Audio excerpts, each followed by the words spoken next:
galmudug vs banaadir والله waxay tahay ciyaar fantastic ah waxa uu ka warqaatay nuuraani maxamed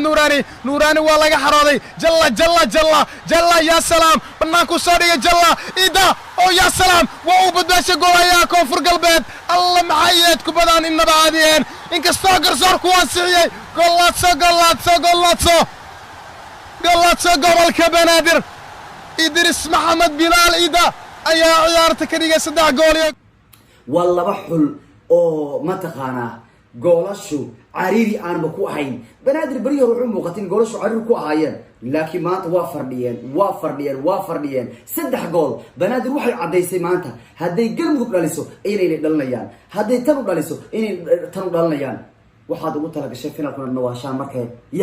waxaad maanta fariin cad bay direen ciyaartooyga xulka banaadir waxay cadeeyeen in iyanu ay fardhin karaan goolashu 3 gool baa final la dhaliyay taas waxay ku cadeynaysaa banaadir in leedahay koobka gurigan ku xareynaya galmudug soo waxay leedahay no diyaarad baan saaraya halkii baan ka dejinaya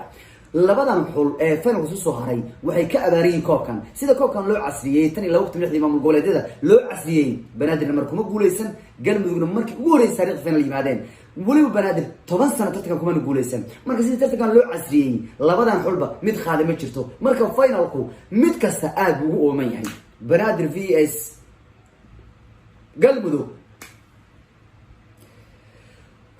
wara maalintaas calooshaba ku xanuunaysa yaa kaadiyo baba kugu dhacaya xanuun baad dareemaysaa waaw